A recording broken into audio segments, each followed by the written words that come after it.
All right. Cool beans, cool beans. Wait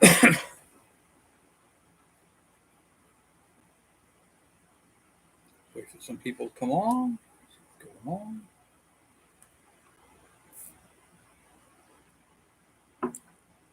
How's it going? You guys hear me all right? Anybody hear me? Sound check. There we go. Is that thing working? All right, perfect. What is going on, everyone? See, we got some people coming on. What an absolute crazy week. How you doing, Michael? It has been an amazing once in a lifetime week for me.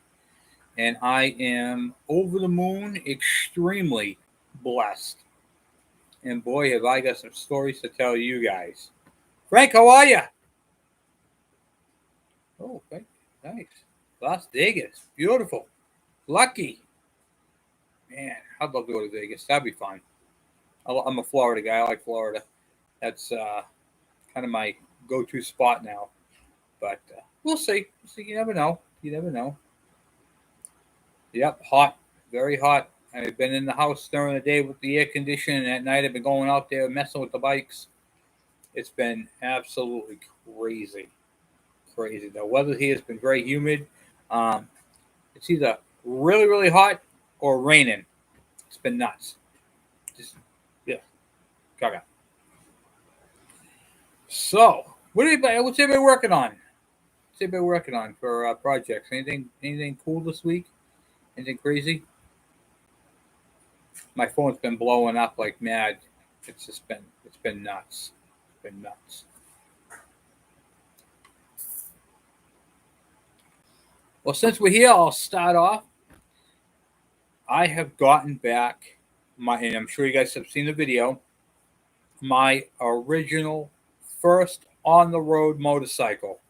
The first bike that I've ever rode on the motorcycle, I now re-own. And I literally cannot believe it. So I got to tell you guys what happened. I'm sitting on my couch. It's late at night. It's about 10:30, 11 o'clock.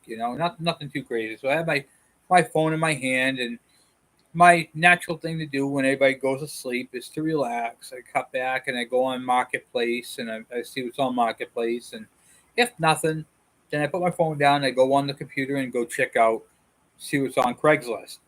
Well, this particular night, Craigslist had nothing. It was just dead. So I go back on the Marketplace and I quickly scroll all the pages I've already looked at. And then the very next page, I saw my motorcycle. I stood up. I'm like, whoa. I couldn't believe it. I literally couldn't believe my eyes. I am looking at a bike that I sold 13 years ago. I couldn't believe it. $500 on Marketplace. I have to send this guy a message. So text the guy, send him the message. That's my bike. You know, I want it. Let's do this. So I ended up. He's like, "Oh, I'm not gonna be away. I'm gonna be. We got some stuff going on. I got some stuff going on. Why don't we make it for Wednesday?" Perfect. Wednesday was a great day. Now it's Wednesday. I got to come up with $300. I had two. I had to come up with three. Got my three, and my boss let me borrow his van. Well, he's not my boss. He's a friend I help out. Used his van.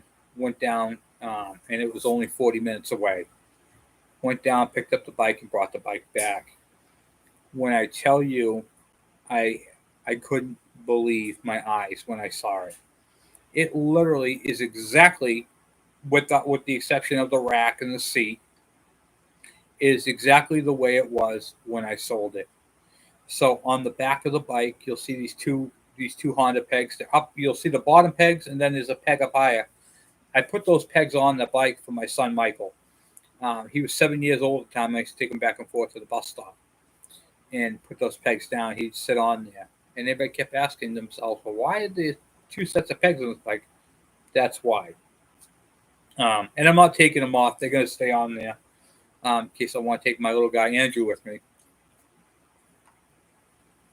Now that bike is the one I told you guys in earlier videos that I put a CB360 motor on.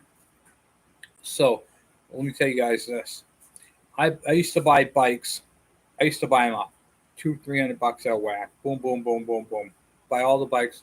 I used to get them from Rick's Motorcycle in Plasto, and I literally it wouldn't be unnormal for me to pick up 2 to 3 bikes. I'm just gonna say hi. Oh, God. Hi. Hey, you just hit that guy in the head. All right, go ahead, go do your thing. So it wouldn't be crazy for me to pick up 2 to 3 bikes at a whack, $200-300 here, $200-300, and whenever he had more than 2, he'd give me a deal on the third one. So I bring the bikes home, strip them down, use some of the parts on my bike. Well, one day I got to thinking, I wonder if I can put a 360 motor on a 350 frame. Well, you can. You have to do some serious modifications to the bike frame mounts and all that other stuff, but it will work. And it's a 72 CB350, and it had drum brakes originally on the bike, but I had a whole 360 with a bent frame. So what I did was I took the motor, I stuffed that into my frame. I took the disc brakes, I put the disc brake shocks on there. I converted the whole bike over. I had Rick's Motorcycle rewind the alternator or stator, and for more heavier windings. I've done some crazy stuff with this bike, and I could go on and on and tell you. The first time I went to Bike Week was on that bike with my brother Clay. We rode up there. He had his Triumph at the time. So there was a lot of firsts on this bike. I mean, that bike's been through every town in northern New Hampshire. It's been a great, great bike. My best friend went for a ride with me on that bike. And I told you guys I would tell you that story in my last video. So now I got to tell you the story now. So I'm going to tell you the story with my buddy Dominic. He's never been on a motorcycle before. And his girlfriend left for the day. It was his birthday. And he called me up just as I was getting ready to leave. He says, Kevin, what are you doing right now? I says, I'm going for a bike ride. He says, a bike ride? I said, yeah, a motorcycle ride. He says, oh, okay. Come pick me up. What? He says, yeah, seriously, come pick me up. So I said, you sure? He says, yeah, come pick me up. He goes, I got some money. I'll pay for gas. We'll go for the whole day. Okay. Why with me? So I pick him up on the bike. I tell him, listen, when I move, you move. You move in the same direction. If I lean, you lean with me. Okay. I says, you can hold on to the rack, the back piece there. There's plenty to hold on to. He said, okay. So we were gone the entire day. He did perfect on the bike and everything else.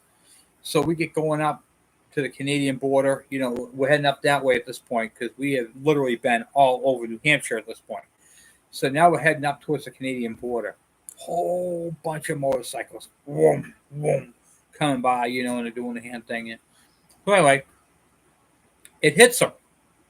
2 dudes on a bike. This looks gay. So I'm on the bike, like, what are you talking about? He goes, Kevin, this looks awful. Looks like we're 2 gay guys on a bike. This don't look gay.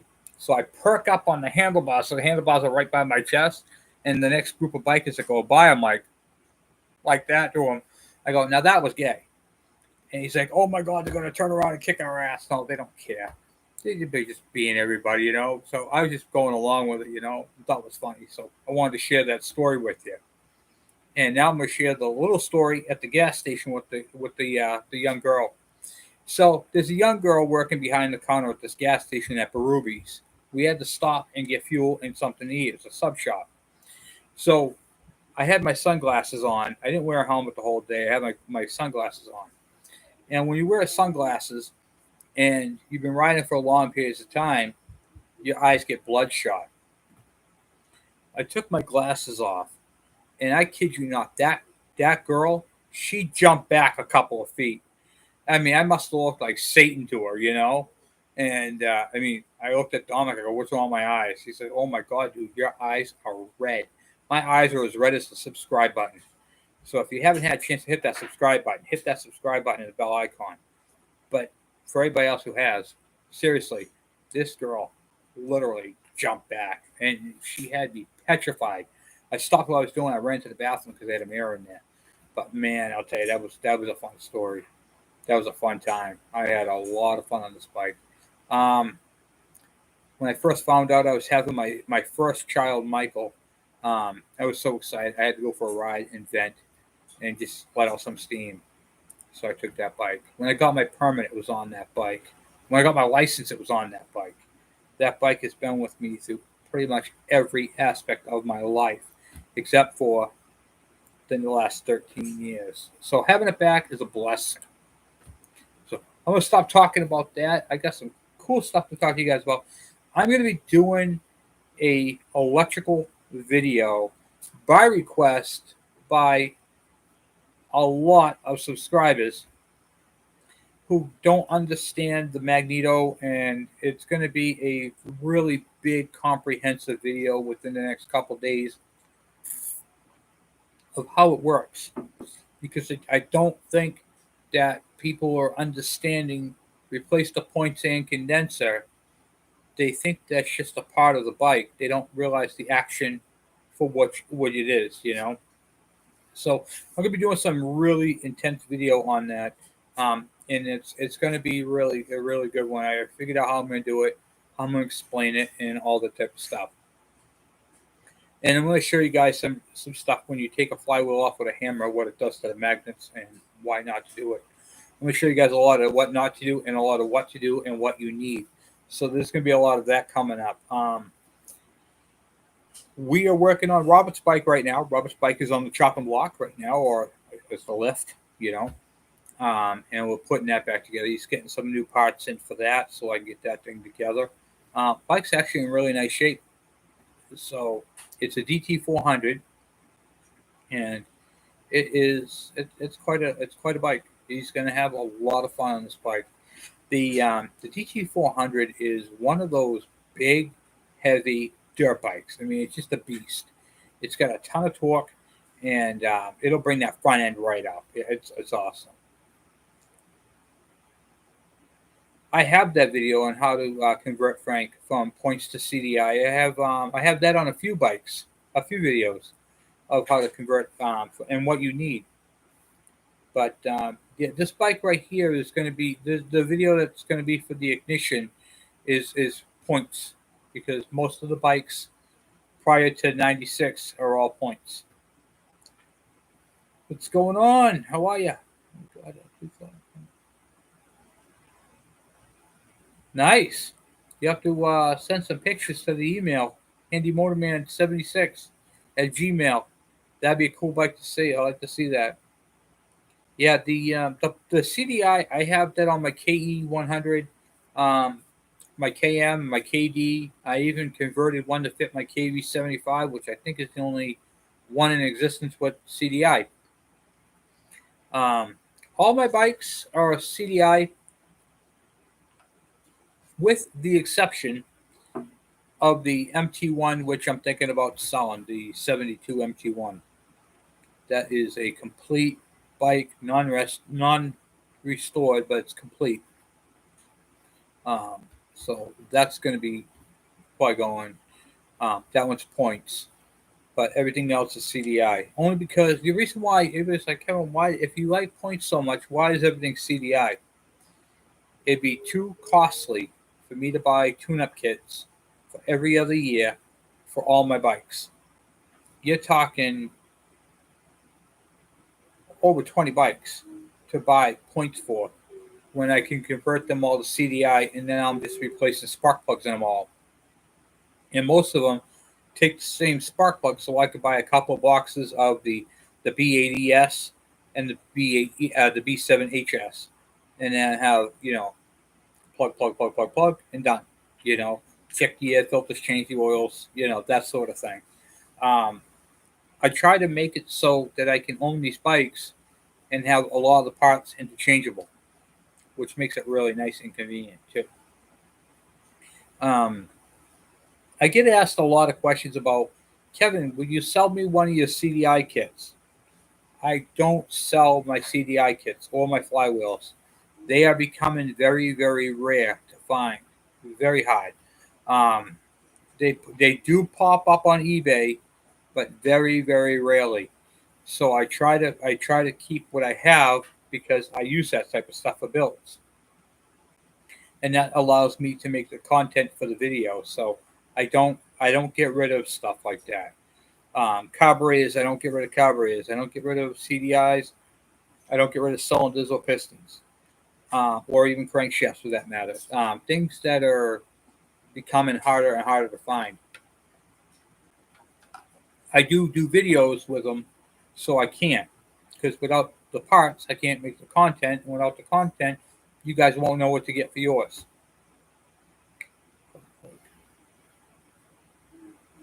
What's that? Sparkle dark on there. What do you mean dark? Like carbon or oily? There's a if it's oily, you might want to check your oil level in your crankcase and see if you have too much oil in there. It could be getting past your rings. It could be a bad valve seal. If it's carbon, you're probably running your bike a little too rich. Or you have like a clogged air filter. That would also do it. So it might not be a carburetor adjustment. A clogged air filter or a dirty one can also make it run rich.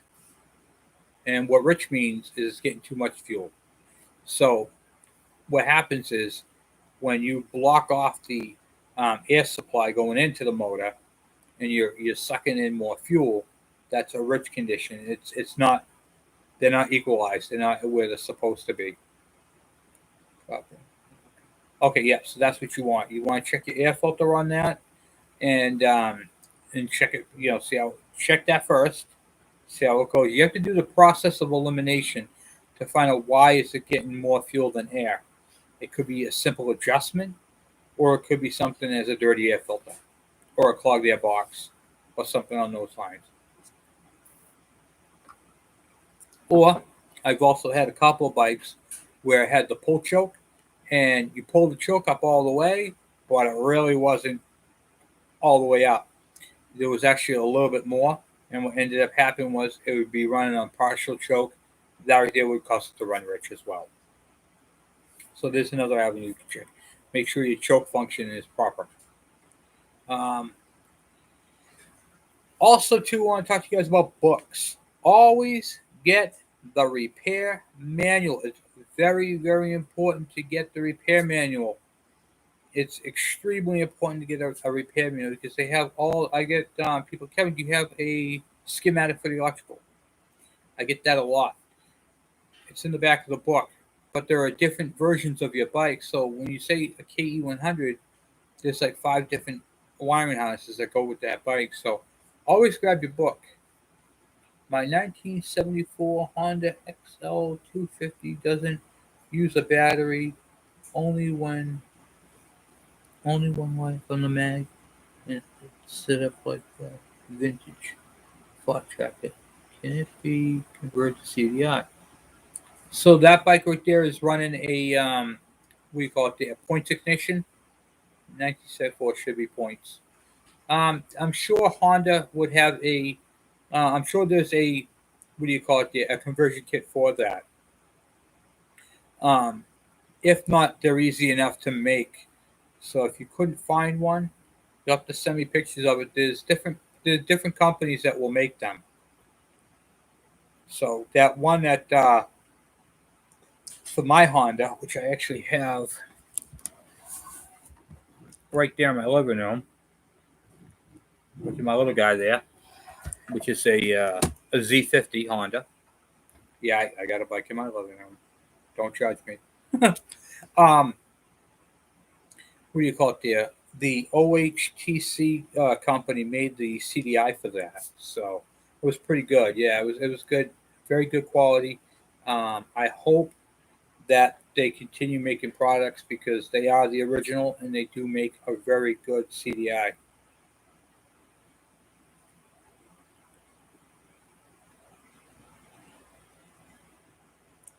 I'm going to try to pronounce the name. I'm not good with names, so if I butcher it, I'm sorry. Is it Waldemar? I'm not really sure how to pronounce that. But if it's okay, I'll just call you Wald. Wald, that is a great bike. I love my yellow KM100. That is one of my favorite bikes. I thought I wished it was red, but I already own the KD80, which is red, so I really don't need a red bike. Perhaps blue would have been my other choice of color, but I like the yellow. With the oil going through the exhaust. Okay, so oil going into the exhaust. What causes oil to go into the exhaust? Is it too much oil? No. Check the oil adjustment. Make sure if you watch my videos on the KEs, KDs, KMs, on the oil adjustment, they're all the same, and you gotta make sure that line lines up. Typically, what happens is on all exhaust and two-stroke, there is some oil that gets out through the exhaust. That's inevitable. It's going to happen. But what happens is the packing in the exhaust tip and the silencer part of it, that blocks up. When that blocks up, it builds up. And then after it builds up to a certain point, it blows it out. And it'll smoke a lot, and you'll have just excess oil dripping. If you look at my yellow KM, I had oil dripping on my rim and my chain. It was just a mess. Turns out it was my packing. The packing was bad in the exhaust. I cleaned it out, and then that stopped. So check that first. You'll also notice too that when that happens, that the sidewalls inside the muffler absorb that oil too. And when you take the exhaust off, you're like, whoa, this thing's heavy. It's got some weight to it. Typically, that's because the oil went in there. So how do you get the oil out? Well, there's different ways of doing it. The best way is to cook it out. So what I do is I use my fire pit. I take my screen, the heat shield off, and I take the bike motor, the bike muffler apart. So I take the screen off, all the little plastic clips, and put them off to the side. Don't need them. Start your fire, get your fire warm, and then take your baffle out, poke through all the holes, make sure it's all cleaned out, and then put that right on the fire and let the heat just cook it. And it will literally bellow smoke out until there's no more oil in it. Is NGK plugs getting rare? No. They did change the name. So there's still NGK plugs, but instead of being B8ES for the Hondas and Kawasaki's that we run, is now BP8ES. They put a P there. Make sure you get the P, not the R. The R means resistor, and that is a plug you don't want. Yes, here definitely going to get it to check check the adjustment first. Start with that, and then if that doesn't fix it, check your exhaust. Take your exhaust tip off, and when you undo the two bolts to hold the exhaust tip on, you slide it out, and it's gonna be all oily and sooty. You know what I mean? Exactly. Oh, you're welcome. You're very welcome. I try. I do my best. Make sure I get you guys questions. That's why we do these two-stroke Tuesdays or motorcycle Mondays or wheelie Wednesdays or throttle Thursdays or whatever we're gonna call Friday. I don't know. I had to call this one motorcycle Monday because of the whatchamacallit there. My bike. I had to share that with you guys. I got my bike that I got my license on. That is awesome. And it's exactly the way I was when I sold it. I sold it for $900, bought it back for $500. So, and it's in the same condition it left in, for the most part. I do need to get some parts for it, which money's a little tight, so nothing I can do about that. I need what the heck was it? Yeah, I need like $100, but I'll get it in time. Four-wheeler Friday, I like it. That's it. Four-wheeler Friday. What's going on, bud? Can I go outside? No, it's getting too dark out. Okay. So, I want to play basketball. Yes, it's a little dark out for that. But tomorrow. Okay. So yeah, I like that. Four-wheeler Friday. I'm gonna have to use that. I am blown away by this. You guys saw the Suzuki's gone. David got a Suzuki. Mike picked it up, and that bike came out really nice. I'm very happy with that bike. What was it there? The bike is just a beautiful bike in general, And I told Mike, I said, if you get a chance to buy that back. It's a good bike. It's just a really genuine, nice 1980 Suzuki Ds-100. Great bike. I mean, honestly. And now we're working on Roberts. I got rid of a bike and got a bike. And I was hoping to keep that area clean so I can, all that. But it doesn't matter. What are the odds of getting back your first motorcycle you ever had? You know what I mean? So I'm excited about that. So I don't have the first dirt bike, which was the KD80 that my brother gave me, but I have a KD80 in my collection, coincidentally. And now I have my first on-road motorcycle. Guys, I'm very blessed. I'm telling you, this has just been amazing. So I wanted to do a bike run this year, but that's not going to happen. So we're going to have to move that till next year, unfortunately, which really stinks, But hello.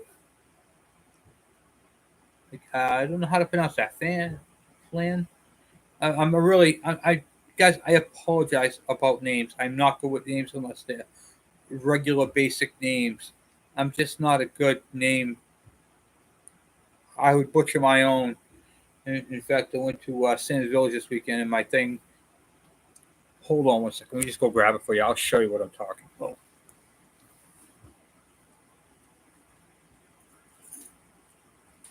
So I went to Sanders Village this weekend, up in the Great White Mountains, and I don't even spell my name right. It's Nivik, but it's Kevin backwards. So you guys get the idea. I'm just not good with names. I'm sorry, but yeah, it's awesome.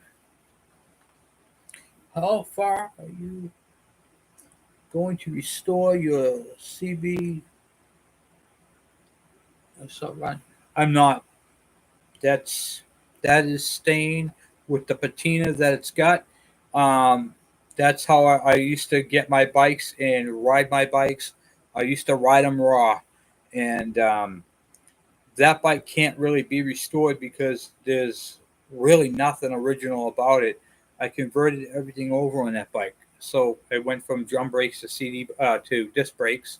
It went from a 350 Honda to a 360 six-speed. Um, the frame's been modified. I mean, the electricals from the 360 um, on my CB, Frank. When you turn the lights on, the front lights come on, and then the back lights are only for directional.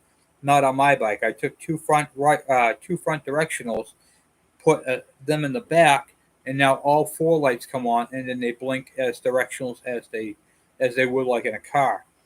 The modifications that have been done to this bike, there is some stuff I can't even tell you about.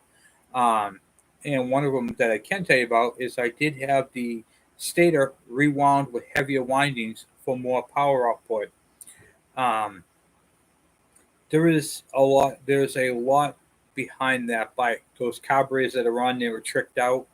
There's a lot of modifications to them, and knock on wood, I am extremely happy that all I had to do is flush them out. Yeah, that bike is well, it shits and gets. I'll tell you that for a 360. I mean, it's a sleeper bike, so the sixth gear is very welcome for the overdrive. I'll tell you, it's always been a great bike, and it's the type of bike that um, I wouldn't want to change anything. If like I'm looking for, I need to get a seat because someone took the seat off the bike. I need a seat, but if I got a seat with a rip in it, I wouldn't try to fix that rip. You see what I'm saying? It's one of those bikes where she's a dirty girl. You just ride the bike the way it is. She's just raw, unleashed, untamed. I was able to clean the tank out with an acid wash, and I'm not going to change. I wouldn't restore it. I might clean it and clean up some things, maybe paint a little bit, but I'm not going to go. I'm not going to go over the top. I'm not going to go over the top cleaning it. I got a 1978 Suzuki Ds-100. It runs awesome, all original. Is sat and wasn't ran for many years though. Well, that's good. That's a good thing. That's a good thing. So you have an all original. Does it run now? Or it runs awesome. Okay, so it does run awesome. All right, perfect. Yeah, that's a great bike. The I have mine. Mine literally has been ran through the ringer, to the point where some of the spokes are worn thin. But I mean, I got another front rim for it, so that's a good thing. But yeah, I mean, put them back to original, get all the parts and pieces to them, fix them up the way they're supposed to be, and enjoy those bikes. I'm telling you, enjoy them. They're great bikes. The DS-100s, the KE100s, all those bikes are just a lot of fun. The 100s. I'd like to get a Yamaha 100. I think a GT 100 or something like that. What would be a good place to get piston for one? I'm worried about that. It check the compression with the gauge, because the Kickstarter makes it feel like it's low. Um, I thought the same thing that my bike. I'm like, oh, my bike's going to have low compression, and it didn't. It actually had 135 psi. So 120 is considered good. Anything better is obviously better. Anything higher. But that Kickstarter makes it feel like it's got low compression. I'm like, oh, this has got nothing. And I'm kicking it. Yeah, no, check it with the gauge, not with your foot, because your foot's going to lie to you. It's weird. That's how that bike is. In fact, my DS80 is just like it. I think it's because it uses a really big Kickstarter gear inside there, and I think that's what's going on. Yeah, both were both all original. Yeah. The other thing you can do too is if you want to do a quick inspection, take the head off. Look inside there. That head gasket's reusable. It's a copper head gasket. You can reuse that head gasket. Just gotta wipe it off, brake clean, and then retorque it down to 20 foot-pounds, and you are good to go. But yeah, that's what that's designed for. You can reuse the head gasket. Pop that off, inspect it in there, take a look, see if there's any scoring. If the scoring, well, then you have a situation. But if it's not, and I'm not talking about little scoring. You're going to have little scoring on a two-stroke. I'm talking about the type that you put your fingernail in. Oh, yeah, that's deep. Those are the type I'm talking about.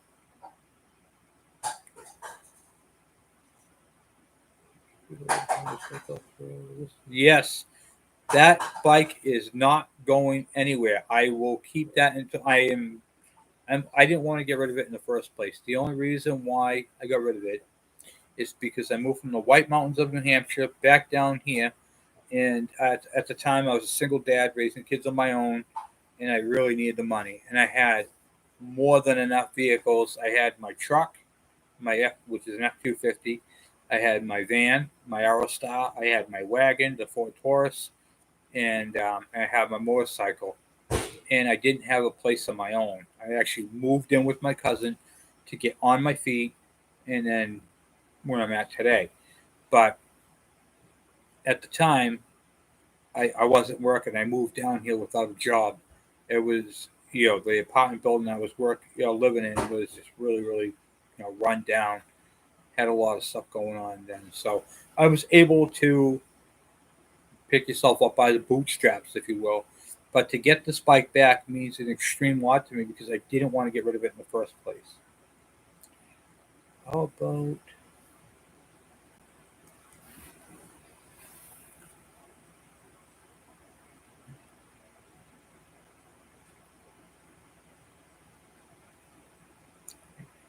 what's that? I'm not really sure what that is, Frank. How about annealing with heat copper gaskets?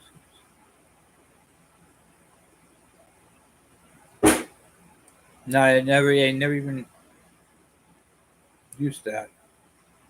Wiseco. You can actually go right to wiseco.com if you need to get a piston.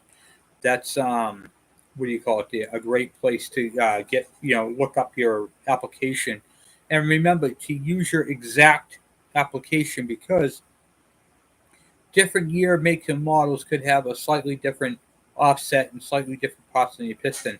Like there is a couple of KE100s. One is the older version, and it has a smaller wrist pin. The newer ones have a bigger wristband. What did I subscribe to? I don't know what happened. Well, yep, just hit that subscribe button and the bell icon, and when I post the video, you'll get it.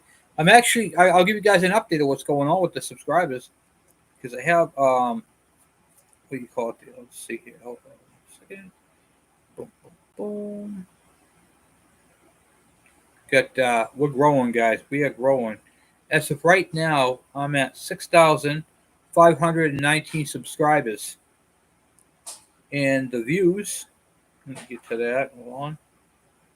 1 second. And my views are 1,357,535 of 537. Hey, you guys want to see something cool? Whoop, hold on. It's doing a. No. I was going to show you guys our live chat on a live chat because I don't know if that's ever been done before. You get it. Get the idea. Is using a torch to beat the. Oh, okay. All right. I got you. Yeah, that is an old school process. I wasn't really sure what you were talking about first. Yes, using a torch. Yeah, I don't. You don't really need to do that on these little bikes. That is a good process if you're doing that on like a 400 or one that has what do you call it there? If you're looking at the copper head gaskets, Frank, what you're talking about is the one that has the fire ring built into it. That is a great process for that. The regular flat, straight copper head gaskets, it really wouldn't matter. You can clean them, just wipe them down, some brake clean, throw them on there, and retorque them. But yeah, the heat definitely helps. Basically, you're massaging the copper, so it molds to it better. But typically, my rule of thumb is if I have to remove the head more than twice, I'm not gonna. I'm gonna put a new head gasket on it. I'm only gonna do it twice. After that, that's it. It's an OCD thing. Just throw it away because you already crushed it down enough. But the head gaskets do take a hell of a beating. They really do. Man, I am like stoked. Yeah, so we got Robert's bike once again on there, and his bike is already coming along quite nicely. I'm pretty happy with it already. Um, and then we got Ken's bike. We have Alvin's bike, Ken's bike, and Mike's bike. And Mike has got the KE100. We're going to be doing that in between videos. The next two videos, we're going to be on Robert's bike and my my CB, because I got to ride that thing for the first time again. It's killing me even looking at it. I got to ride that bike, guys. I got to ride it. So yeah, I'm extremely happy. I heard before you saying a piston can be a thousand higher or lower. How can you figure out which? Nope. What I said was they can be off, like the measurement of them. You have to make sure that if you're going to have it reboard, it could be offside. So you always want to take the piston with you when you go to the machine shop to have it reboard, if you will. So you don't. Typically, what you do, okay, I'll explain to you how this all works. So first thing you do is you take your cylinder head off, and you look inside there and say, okay, these scratches are really, really deep. This thing is really scored up. All right, I'm going to have this thing reboard. So you come to that conclusion by your visual inspection, by your measurement. You can measure it and make sure, okay, this thing's out of spec. Let's get a new piston. So what you do is you buy the next one up. And then you say, okay, I'm going to bring both the piston and the cylinder to the machine shop and have them do the work. And what they'll do is they'll machine it. But what you're going to want to do first, before you make that trip, you're going to want to go in and get your manual for your bike, and write down all the specification for the piston to send with the head and cylinder. Because even though you bring it to a machine shop, they need to know what your tolerances are. So tolerance would be the piston fit inside the cylinder? How big is the cylinder versus how big is the piston? So you have your wall gap. What do you call it there? They're going to want to know the offsets. They're going to want to know the run out. What is run out? That's the circumference of the cylinder. They're not really 100% round. So we think okay, we just have this thing bored out. That the cylinder is actually completely circle. In a perfect world, yes, that would be happening. Can I have some? Yeah. Okay. It would be in a perfect world that would be an absolute true circle. But sometimes they have what they call, there might be like a slight, it's not perfect. So you have your tolerances for that, and they measure everything. They're going to measure all that with a bore gauge, and they're going to do the absolute best machining that they can. But there's also got to be a margin for error, and that's what the tolerances are for. So you don't have piston slap, seizure, all that type of stuff.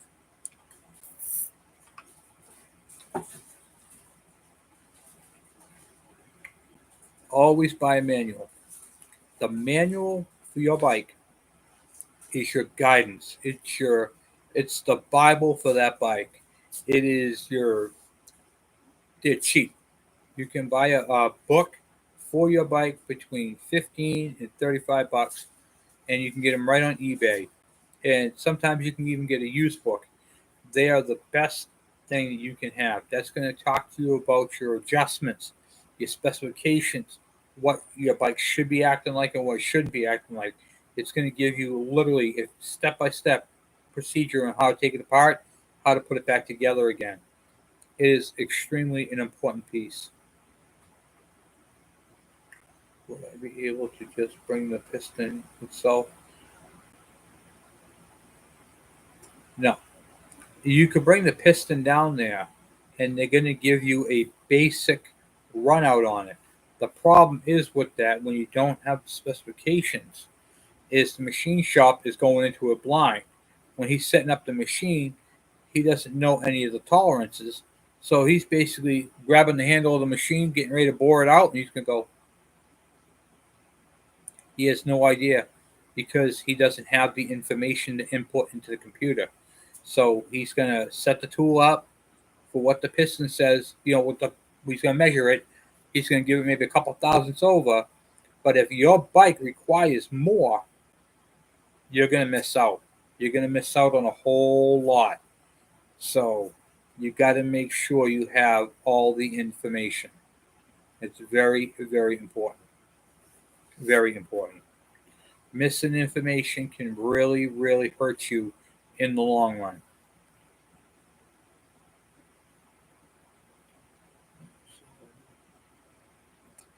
For your bike, you want to make sure you get a manual for your bike. All manuals are not the same. So if you got a bike, you got the DS-100, and you got a manual for a Kawasaki 100, the specifications are all going to be wrong. So if they used another manual specification on your motor, you could have some real major engine damage. Yeah, for your bike. Yep, you can get a Climber manual or a Chilton manual or a Haynes manual. Those are the three manuals that you're going to find. Not so much Chilton anymore, but Climber and Haynes manuals. And the one that I would recommend would obviously be like the Climber or the Haynes. I mean, those are two very reputable manuals, and I use both of them in my shop. In fact, I actually have both manuals for each one of my bikes, except for my CB. So, definitely a good manual, and definitely something you definitely want to have with you, because that's going to give you everything. And when you're doing the maintenance that I talk about on these bikes, checking your chain, your rims, all that type of stuff, all that specifications in there. So when you're doing your pre-riding things, owning a manual means that your bike is going to last you a whole lot longer because you're going to have the information to maintain it. You can look right on the maintenance schedule and see what needs to be done when. That book will literally guide you, and it will make that bike last a lot longer. Here's what I mean. If the manual says to you, okay, every 500 miles you got to adjust your clutch cable, okay, to check it. Well, now you know how to check it. If you don't check it, and it stretches out to the point where it's going to be, it could damage itself. That's what I mean. So you want to make sure you're getting all that information.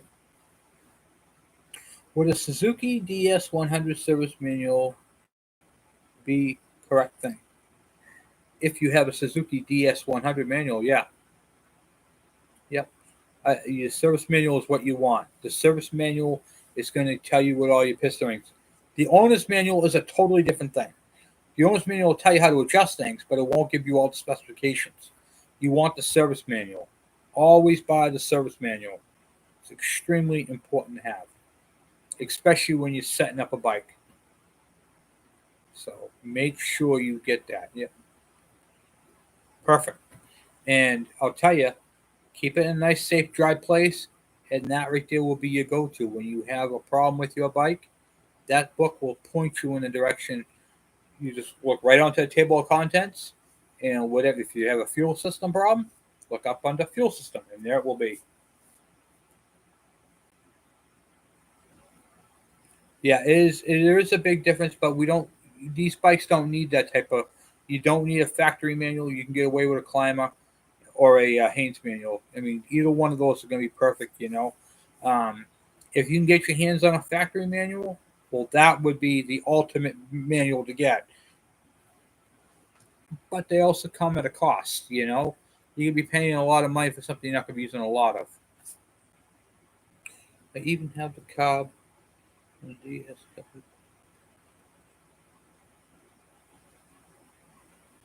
Yeah, keep it. Yeah, definitely keep it. Keep it clean. Make sure you run an air filter. Make sure the air filter's in the air filter box. Keep the bike clean and dry, and that thing's gonna last you. Thing is definitely gonna last you. It has been a great, great day. I had to say that. Just had to say. I've been looking forward to this live chat too. I don't really have an air filter. Okay, yeah, you definitely. If you don't run an air filter, you could damage your motor. So what could happen if you don't run an air filter, you can create a lean condition, and that can burn up the engine and result in two things. One, scoring the cylinder, which will give you low compression, and dirt ingestion. What that is, dirt gets into the carburetor, runs through the engine, and it will literally tear itself apart. So you definitely want to get an air filter box and an air filter in that bike. Do not run that without an air filter, because you are doing damage. Not will you not might, you will do engine damage without an air filter. That's inevitable. Make sure you get that air filter in the box. And those are on eBay all the time. The DS-100, the Suzuki TS-100, the TS-125, what do you call it? There's a couple of other ones, TC-125. Those all have the same airbox and filter, coincidentally. Right.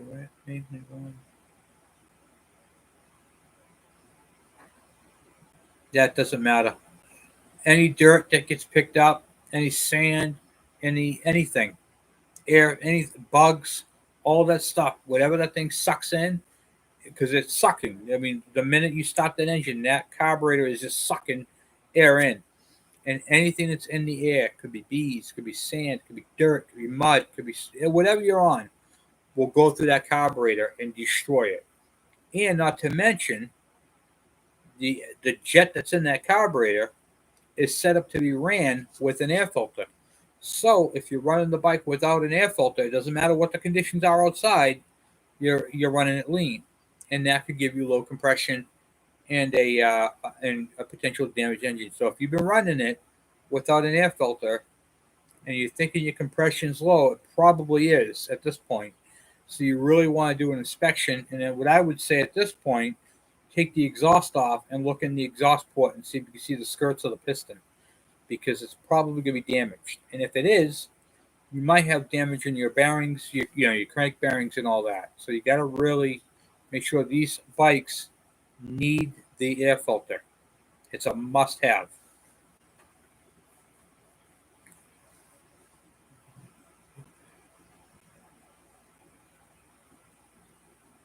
Yeah, you got to make sure you get that with the air filter. Definitely. Wow, that's awesome. DS-100 is one of my favorite bikes. I got one. I got an orange one. I don't know if you saw that on my channel. I the orange one, and I was able to get a. It came with a 2 spare motors, and what do you call it? Yeah, a whole bunch of random parts with it. I was very lucky. I feel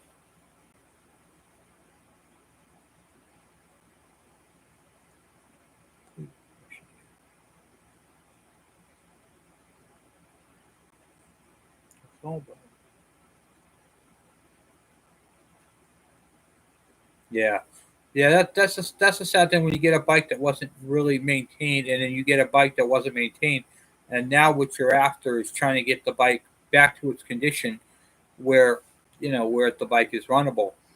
But you have to look at it. You're going to have to put money into them. That's inevitable. But when you put the money into them, your reward that you get back is a really nice running vintage bike. And I'll tell you, it's worth buying an air filter and a an air box. For that. Don't buy that cone filter. It's junk. Throw it in the trash. Get a real air filter and a real air filter box.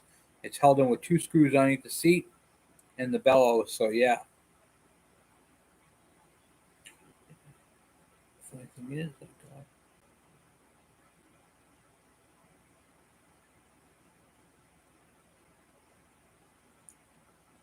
cool.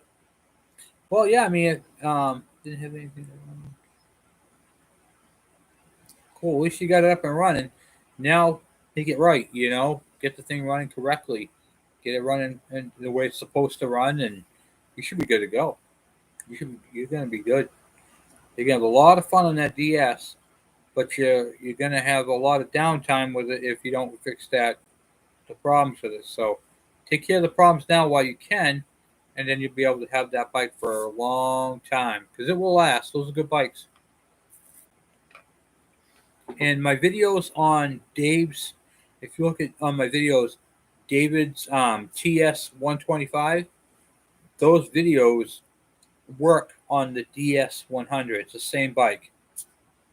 Same bike, a little bigger CCs, but it's exactly the same. So air filter is what mainly need to make it. Yes. Yep. And take the head off and check inside that cylinder and make sure it's not all scoring up. Yeah, and also the airbox. Yep. And you can get them for the TS-125, the DS-100, the TS-100, all those family of bikes. I believe even I don't think the 180. I think the 185 has a bigger diameter, but they all use those same air boxes. They're like a triangle shape. If you look at the videos on Dave's TS-125, you'll see the airbox a bazillion times in there. That's the one you want. It's the same thing. And yeah, make sure you get the foam filter, not the K&N air filter. And that's pretty much it for that. So that'll help you out quite a bit there. And the bike will run better too with the air filter box because the carburetor is jetted for that air filter box. So you'll actually get more power with an air box, believe it or not.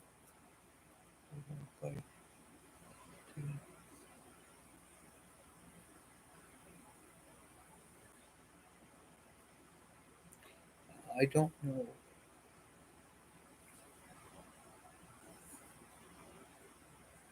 Yeah, I would definitely get a new. If you suspect it, I would definitely get a new gasket for it. It can't hurt. Remember, no matter what you put into this bike, you're going to get out of this bike. So if you do it, correctly, and in sections, go right through the whole thing, you're going to be in good shape. That's how I do all my bikes. I pick a starting point, I start with it, and I complete that one aspect of the bike, and then I move on. So, like, we'll use Robert's bike, for instance. I did the oil tank. I made sure the oil tank was on, had all the hardware to it, and it was 100% bolted to the frame and connected the way it was meant to be. Same thing with the airbox. I put that on there, had to jiggle it around, figure out, okay, well, that oil tank goes on after the airbox. The airbox goes through this side. Then I did that, bolted it all down, got it nice and tight. Then the oil reservoir went on there, and now it's ready for the rear. There's two parts of the fender. Excuse me. There's an inner and an outer, and that's all. That's ready for that. Dad, what's the water? Sure. But right now I'm doing my video. What's that? But right now I'm doing my video. I'll do it afterwards. Oh, but I don't have a Pop Tart. Yeah, go ahead. Yeah, it's fine. Just for me, and then we both and then Perfect. because I'll 3 years and you can have one. Okay, perfect. Thank you. My son's asking me about a Pop Tart. I'm glad I'm able to talk with someone.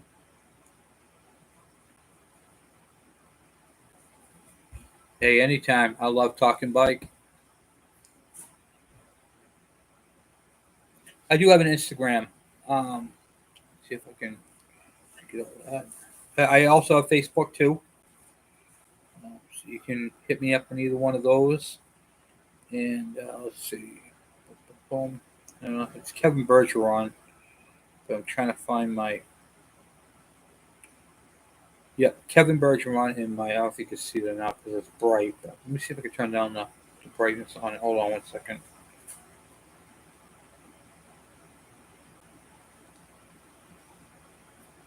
You'll see all my. No, I can't really see it all that well.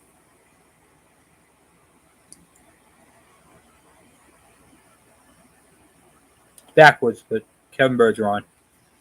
And then you can get me on there. And that's how many people talk to me. They talk to me on Facebook, Messenger, or anything like that. So, yeah, I mean, absolutely. What do you call it? Yeah, a lot of people do that. That's what we do on this channel. It's a learning teaching channel, so I try to communicate with you guys and help you guys with that. I mean, obviously, don't be texting me late at night, in the middle of the night, because then I'm just gonna get mad. But yeah, if you want to message me, I mean, absolutely, you know. Hey, Kevin, I like the 250cc. I felt too big. 1969 Suzuki Ds-250. That's a great bike. Yeah, TS-400. I do. Yeah, I do. That's why I took on Robert's bike because it's a DT 400. I have bigger bikes. I have not dirt bikes per se because realistically I started this channel on the smaller one, so I kind of wanted to keep it originally up to the 100s, but because we're growing and the what do you call it, the amount of people who have a variety of bikes, I just opened it up to whatever comes in that door. So I mean, I have a KE 175, a KE 125 in there now. I got my 350 Honda, my 1100 Yamaha, Robert's DT 400. So it really doesn't matter to me what the bike is. I'm working on pretty much anything and everything at this point. It's all basically opened up. So I still stay true to my original stuff. I'm going to be getting back on my bikes after I get done doing the amount that I have here at the house. So I think next year I'm going to be concentrating on doing my builds because I've got my KE 100, my KE 102 build that I haven't finished yet. I have my GT 400. I have my GT 400. I wish I had GT 400. My GT 80. I've got so many bikes. I got to do an engine swap on my DS 80. I got to do the engine swap. I got the engine. I just haven't put it on yet. I got so much stuff, guys, that I haven't had a chance to get my hands on. I literally this year is the first year I haven't started any of my bikes. None of them. None of my, not even my 1100 Virago got started this year. None of my bikes got started, except for anything new that came in. I got my, what do you call it there? My CT 200. But everything else has been subscribers' bikes. People, subscribers have brought bikes to me and asked me to do them, and that's what I've been doing. Good. That's a nice bike. Yeah, definitely. Absolutely. You can send them on my messenger, or you can hit me up on, yeah, I'll put this on here for you.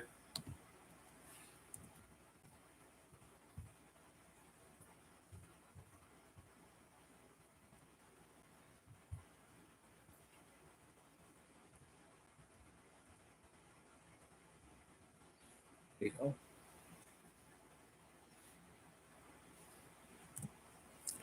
Perfect. Hey, Larry.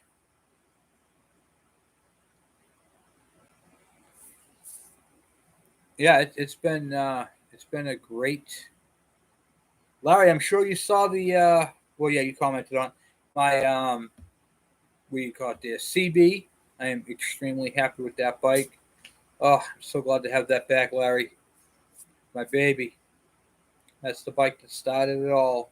Literally, that's the bike that started it all. Um, just honored, tired, very, very honored to have that bike back. I am, when I say ecstatic, doesn't quite cover it. I can't wait to get that bike done and riding. Oh man, I'm telling you, when Larry, when I first heard it fire back up for the first time, I was speechless. I was quiet. I don't know if you noticed. I was quiet. Cool, perfect. Thank you. Yeah, send them over to me. I want to see what they are. Um, I was beside myself, even just seeing it for the first time on Facebook Marketplace. A part of me was like, "You got to get that bike back."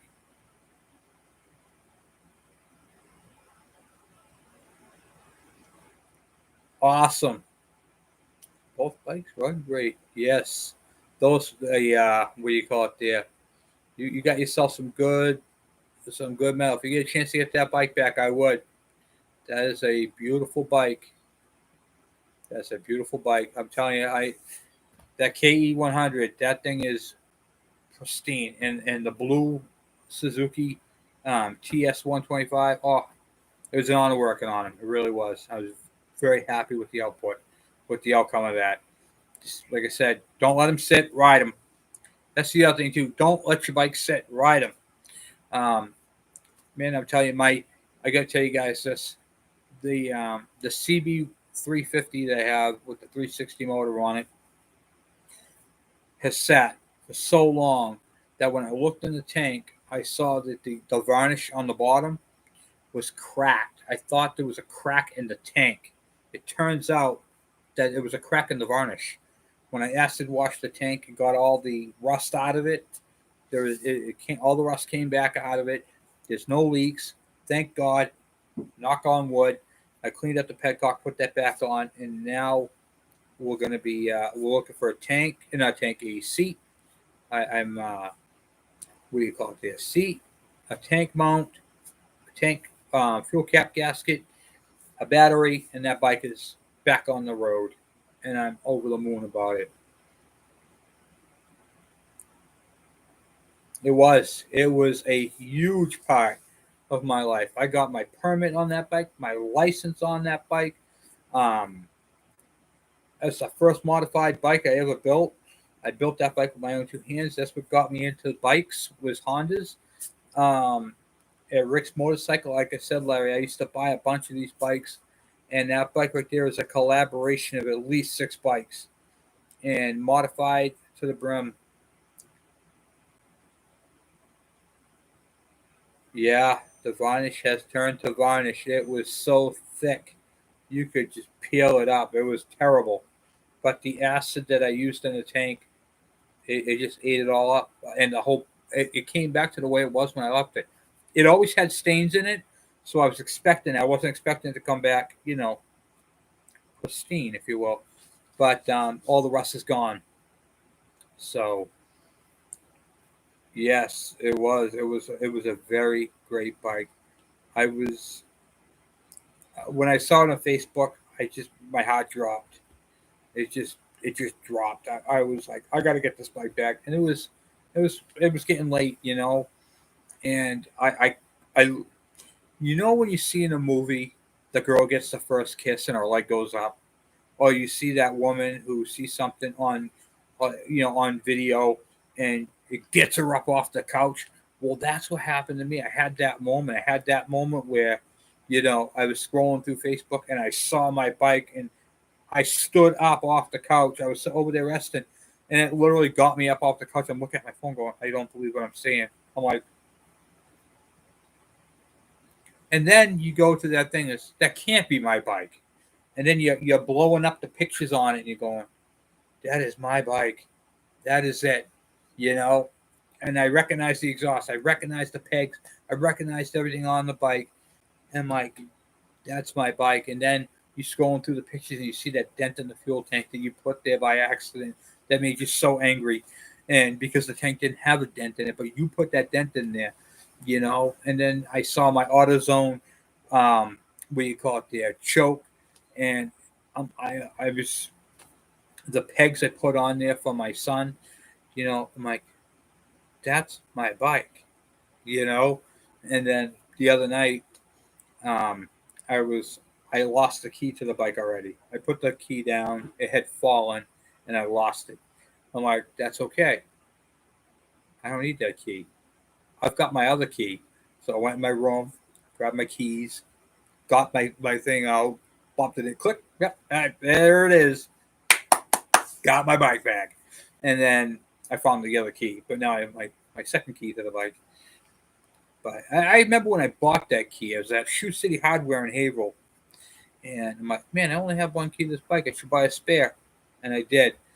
And it's like you remember things like that, When oh man, I tell you, my first time at Bike Week up in Laconia was on that bike. There were so many firsts on that bike, going from Haverhill, Massachusetts, all the way up to the Canadian border. That was the first for me. I've never been on a bike that long. When I got my permit, my license there, my permit, I rode that bike literally the day I got my permit. When I had that piece of paper, I had it in my pocket. I filled up the tank, and I literally rode the hell out of that bike. That bike probably hated me on that day. Can you check the video real quick of the Honda GT? Maybe the first generation. I can't do that when I'm doing the live chat, but after the live chat, I'll definitely check the video. I can just check real quick and see if I got it. I don't want to watch the video when I'm doing the live chat. Boom, boom, boom. And you sent it through Instagram?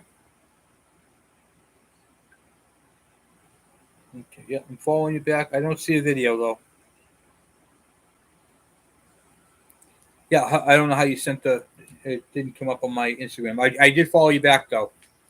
So yeah, it was really amazing to get a piece of my personal history. And a piece that really, I didn't want to sell it, but I had to. And that right there was really kind of I got that back. And this did happen to me once before. I got to tell you, I when I was moving up to the White Mountains, I sold an air compressor, a 33-gallon air compressor. And it was a Craftsman 75th anniversary edition. I had literally just bought the thing a few months prior to selling it. And they had to sell it to a pawn shop. And that came up for free on Craigslist. And there was a whole bunch of people before me trying to get the air compressor, of course. And I said to the lady, I said, listen, if you could just check on the back corner of the thing where the compressor is, it'll have my initials KB engraved in it. It looks just like my air compressor. And She goes, yeah, well, I bought it from a pawn shop in Plasto. And I said, yeah, that's most likely mine. And I was able to get that back. And I'll show you guys that compressor another time. But I do still have that one. But that was nothing like a bike. I mean, the bike is just really, you know, wow, you know. So I don't know what that means. I wildly remember that bike. Right?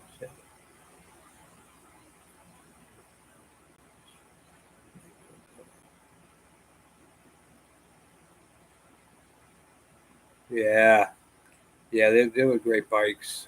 Just oh man, you just couldn't beat those old Hondas for their reliability, their power, and the ease of working on them. In fact, that was my first. Well, not my first one. Actually, the KD80 was my first running with points. But my second running with points was the CB350 that has dual points, and I'm like, wow, that's cool. But I am going to do some modifications to it. It is going to get CDI. I've always wanted to do that, but 13 years ago they didn't have a CDI kit for it. Now they do. And of course, I'm going to upgrade the electrical. It still has the old voltage regulator and rectifier. Those are going to come out. It's going to get the upgraded one to go nicely with that modified charge stator that I had made. So that's going to be a really nice combination and a AGM battery. I did do the headlight modification.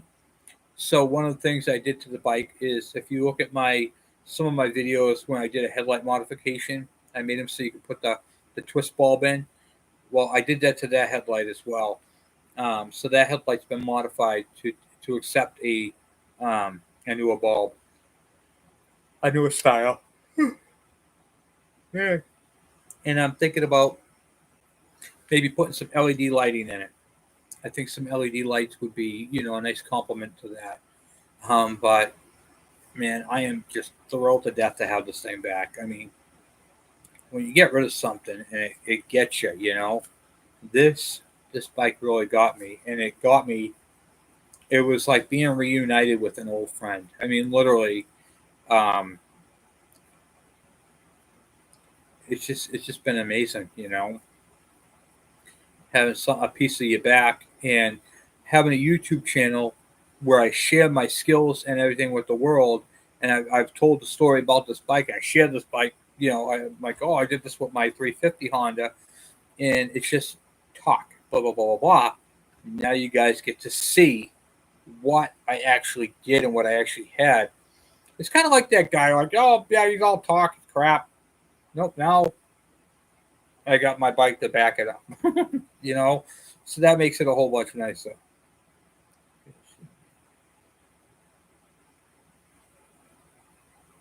Yeah, those are the 350 the 750s are going anything Honda. If it has a Honda badge on, it's going nuts. My little bike over here, that little guy right there, he's going for some crazy money right now too. I don't sell them, but they're going for stupid money. I'm sorry about the yawn thing. I'm when I do these live chats, it's later for me, so I'm just kind of winding down and relaxing and drinking what do you call it there, fruit punch, and it just I'm sorry. Yeah, I can't help it. Get tired. But I gotta, I want to at least touch base with you guys, see how everybody's doing, see what's going on. I have people asking me, Kevin, you gonna do it on Mondays, Tuesdays, Wednesdays, Fridays? I'm trying to kind of fit different days and kind of mix it up a bit. Yeah, it does look good. I have to put it where it belongs, though. It's gonna go back in the hoard. But currently, I have no room in my hoard. But you guys will be seeing that later on. I'm going to be making some racking back there where I could put the mini bikes up top and the bigger bikes down bottom because I have a lot of bikes. And when you have a lot of bikes, I have to build a stable for them. So cool. Thank you. Yeah. So I mean, there's a lot to owning all these bikes, and that's why people, give me crap. Kevin, you always talk about CDIs. Points are just as good as CDIs. There are benefits to having CDIs, and there are benefits to having points. If your CDI fails you on the road, you're pushing the bike home. Period. If a points go bad, you can at least go to CVS or the hardware store and get a woman's nail file. You can even say, hey, excuse me, ma'am, you wouldn't happen to have one of those cardboard nail files on you, would you? And most like, oh yeah, I got one of those. Would you mind if I'll give you $1 for one, And she'll most likely just give it to you and thinking you're gonna, go do your nails with it. But you can go back over your bike, pop the points cover off and clean the points, slap it back together and ride it home. You know what I mean? That's the benefits to points. A lot of people don't understand what a CDI is. A CDI is nothing more than electronic points. The problem with that is it's simply an electronic device, which is more apt to fail than points. Points are primitive. They're very old school, very mechanical. They've been around for over 100 years, way longer than CDI points, CDI units have. So it's one of those things where you really gotta, you really gotta know what you got, and what you're comfortable with. But my next video on points ignition is really going to help a lot of people out. Hey, Aaron, where can I find?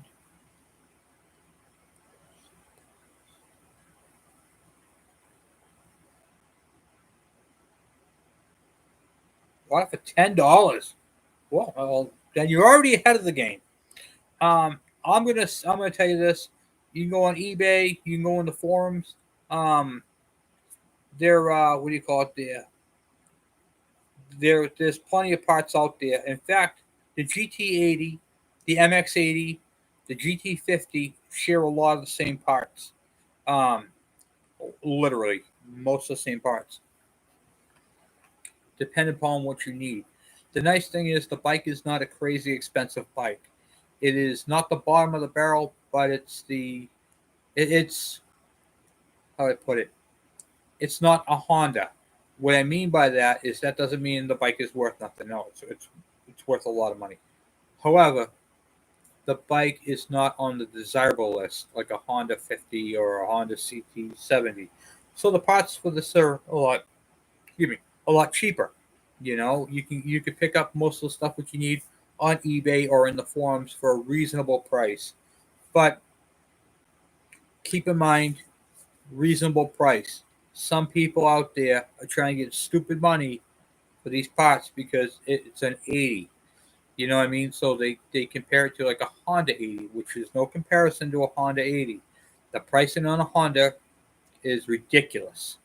And tell you, the GT80 is just as good as a Honda. Honestly, you're going to love the bike. Your best bet, do a parts list, look at pictures of the bikes. What I do is I go on Google, I type in the bike, and then I take a picture of it. I do like a, like you can do it on your phone, and you can click the two buttons and it does a screenshot. Then you can look and see what your bike is missing. When you take all those parts that are missing, do a parts list on your bike, and then now you get your shopping list, and you can go on eBay, and you can go on Partzilla.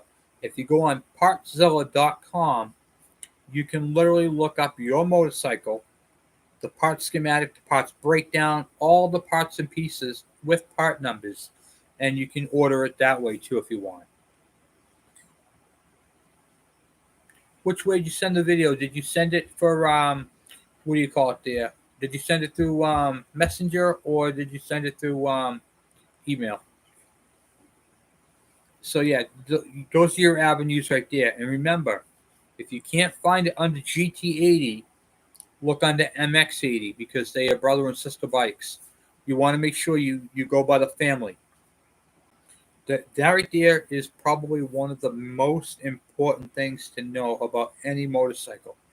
What is your family? My Yamaha Breeze, okay? We'll take that one for instance. The sister to that bike, or the brother, I should say, would be the Yamaha Grizzly 250. So I can look up, okay, so I can't find a wheel bearing for a Yamaha Breeze 250. Well, we'll come up under the Yamaha Grizzly 250. Oh, yep, there it is. You know what I mean? So that's one of the ways you can tell. Very important information. Know your bike's families. Get the manuals. These are tricks of the pro that will help you along quite a bit. Let's see here. Can't think of the other thing. Yeah, Partzilla is a great place to get parts, and great parts and part numbers. And some stuff they will have, some stuff they won't, but at least you'll be pointed in the right direction. Okay. Yep, I got that video. It's on the Instagram. I got that on there. Cool. I'll have to check that out after. Oh, you're very welcome. You're very welcome, Aaron. Yeah, and you can do that with any bike. But like I said, most manufacturers have a sister bike. Like for instance, some bikes jump brands. Okay, let me explain this. If you bought a Kawasaki KDX50, okay, it's a little dirt bike for kids. That bike wasn't made for it wasn't made by Kawasaki. You go, oh, what? No, the Kawasaki KDX50 was actually made by Suzuki for Kawasaki. So you can go and look up the Suzuki LT50 four-wheeler and the Suzuki Junior 50. Both of those bikes are the exact same bike as the Kawasaki KDX50, same motor and everything. So you can really get those parts. It's crazy how that works, but it's totally true. You really have to know what family your bike is, and that comes with experience, and that's why I'm happy to share these things with you. The Kawasaki Km100, the sister to that one is the Kawasaki KD100, and the little brother or little sister, the KD80. Those are all three, or the MC1. The MC1, all in the same family. The Kawasaki KV75, same thing as the MT1. The Kawasaki Trail Boss 100, same thing as the KV100, and also the same thing as some of the Suzuki for the high and lows. You have worked on many YZs. Yes, actually, the YZs. I was just thinking about a YZ. You get your YZ50, which is another version of the GT80. It's the YZ80. They had in a few of those. That YZ line has changed dramatically over the years. They went from dual shock to monoshock. I almost said quad shock. That wouldn't make sense. They went back and forth with those. They had the frames have changed, but they kept a lot of the same power plants. But they modified their power plants, so you could have a YZ80 and the early ones, and a GT80, and they had different porting. And if you put one of those heads on a GT80, the bike is like crazy. There's just different ways. The KX power bands. They are definitely harder than a Enduros. Those are straight up motocross bikes. The YZ, the KXs, those are straight up there. Straight up race bikes. They are motocross true core. And if you get some of the early ones, the technology behind them is pretty sick. Is definitely pretty sick. They are very primitive bikes. They very light. They used very light parts. So instead of having a big giant flywheel on them, they used the inner flywheel, and then the magneto was on the outside of it. what that did for the bike is it was a lightweight crank. That engine could speed out. I mean, it was zippy. If you ever get an inner flywheel conversion kit for your bike, you'll know what I'm talking about. Literally, the bike whines. It just whines right out. What? I mean, it with that big expansion chamber and the inner flywheel, there is hardly any weight to that crank. It just spins. And oh man, I'll tell you, you can zero those things right in. That's one of those bikes that should have a seatbelt on it because you're going for a ride of your life, especially if you goose that throttle. You're going to be looking at the sky and you're going to be going fast.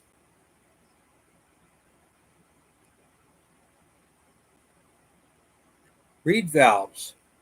Reed valves, they have several different ones available for that bike. They have the what do you call it? The what the heck you call them? Carbon fiber ones, which are supposed to be better. Basically, a reed valve is like this. Okay, so you get your intake box with your carburetor. All right, and you get a valve on it. There's a valve here and down bottom. So when the piston moves up, it creates the suction, and the valves open and sucks in the air and fuel from the carburetor into the engine. When the piston comes down, it puts a pressure on them, and it forces them closed. And then the piston comes down and spins the fuel. It scavenges up the transfer ports and on top of the cylinder.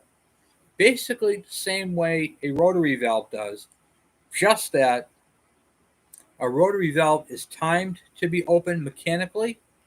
Reed valves work off of pressure. So a reed valve will stay open all the way until the piston's at the very top, and it'll literally suck as much in. Reed valves work better in that scenario where a rotary valve doesn't. So a rotary valve, you have to literally make sure you get your piston all the way up the top and see where it's positioned, and grind out what you can to make some more. I don't want to get into too much in the reed valves because we have some videos coming up on that. But the reed valves are more what's the word I'm looking for? They stay open by the pressure of the piston moving up, and they close by the piston moving down. Once that piston starts to move down, the minute the reed valves feel any pressure, it stops. Where a rotary valve engine literally has to wait until the hole is closed off. So that could, that's why it's timed. But it's supposed to do them with the same way. But you don't have to worry about. Here's how I'll put it: you don't have to worry about zeroing in reed valves where you do a rotary valve. Rotary valve, you can mess with timing, where reed valves you cannot. I guess that's the best way to put it. And there is another type of valve that older bikes used to use, which is all right. So the KV75, that doesn't have reed valves or a rotary valve. It has a piston valve. Like, what is a piston valve? Basically, the way that one works is the intake is down further down the cylinder, and the piston is right where the intake is. So when the piston moves up, the crankshaft that spun already is create a vacuum and sucks the fuel in. When the piston comes back down, it closes off the intake, and that's how that works. So it's really weird, but it works like that too. So I call it a piston valve. I don't know the actual terminology on it, but that's the other way they do it. It's crazy. Crazy what they did. How does valve work on it? Well, your intake valve would open if you talk about a 4-stroke or a 2-stroke.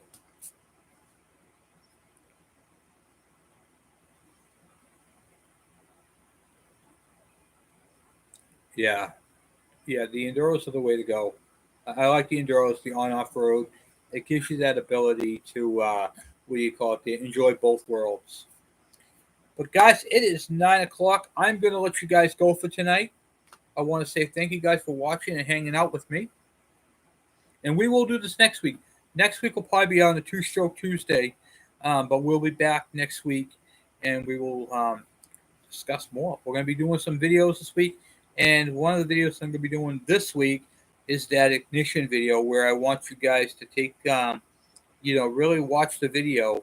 And if you guys have any questions, I really want to be able to nail them down for you because I've been getting a lot of people ruining their magnetos and their flywheels and all kinds of crazy stuff. And when you see what I got for you, um, hopefully it really does explain it all to you. I'm going to do a video that is really basic, and it's so basic that you're going to get it. And once you get it, you're going to be like, I can't believe I did not understand how this works. Once you understand how it works and once you see it physically, you're going to be in love. You're going to be like, oh my God, I know so much more about my bike. And that's what we do on this channel. I'm gonna make you a video that is going to be awesome. And hopefully it goes viral and takes off. It makes me a rich star so I can buy a seat for my bike. With that said, I'm going to go and drain. So anyway, guys, once again, thank you guys for all your support, your thumbs up, your subscriptions, all that type of stuff. Thanks. Thank you. I appreciate it. I will talk to you guys later. I'm out.